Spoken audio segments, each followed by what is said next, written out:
आइए देखते हैं वैल्यू फ्रैक्शंस में दी है तो हम उसको सब्ट्रैक्ट कैसे करते हैं, घटाते कैसे हैं। ठीक है, सबसे पहले हम क्या करते हैं, ये जो ऊपर वाली चीज़ रहती है मेरी न्यूमरेटर रहती है और नीचे मेरा क्या रहता है, डिनोमिनेटर रहता है ना। अब हम इसको क्या करते हैं, सॉल्व कैसे करते हैं। तो सबसे पहले जो डिनोमिनेटर, दोनों डिनोमिनेटर हमारे दिए हुए हैं, इसका हम निकालते हैं एलसीएम। कैसे निकालेंगे चलिए देखते हैं।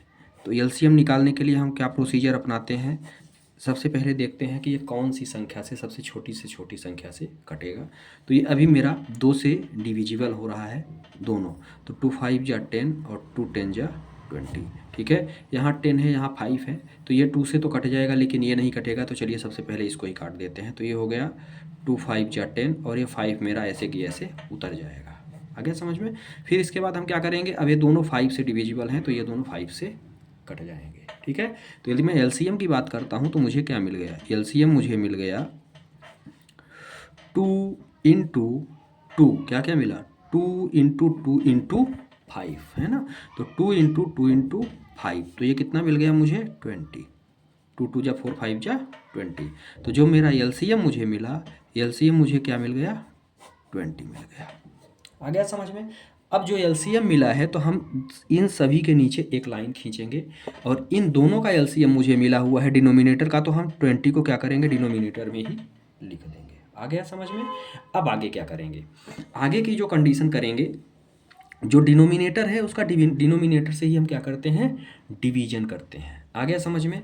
मतलब डिवीजन जो बड़ा है उसमें छोटे का डिवीजन मार देंगे। तो ये क्या है, 20 है, 20 में हम क्या करेंगे, 10 का डिवीजन मार देंगे। ये पूरा डिविजिबल है। 10 2 जा कितना हो गया, 10 2 जा हो गया मेरा 20।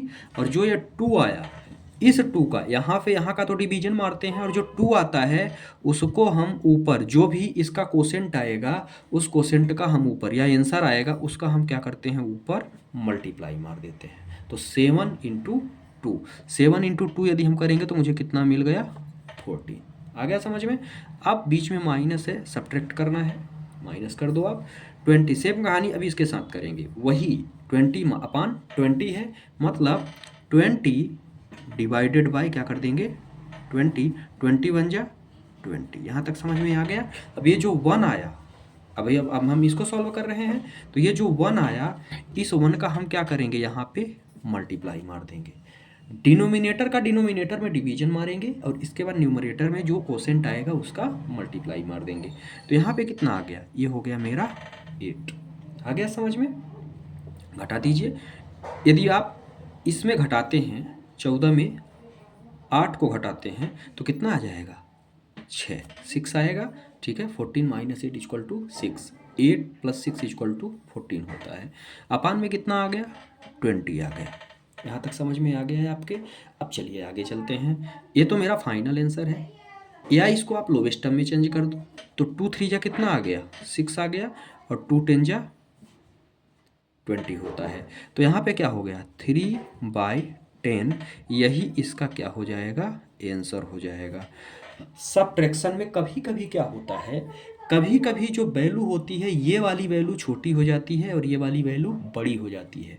तो उस कंडीशंस में आपका जो आंसर आएगा तो यही आएगा, आंसर में कोई परिवर्तन नहीं होगा। बस यदि ये वैल्यू छोटी है तो यहाँ पे माइनस लग जाएगा। बस इस चीज़ का आपको ध्यान रखना है। तो ये था मेरा फ्रैक्शनल सब्ट्रैक्शन, कैसे हम करते हैं। आशा करता हूँ कि आपके समझ में आया होगा। बहुत बहुत धन्यवाद।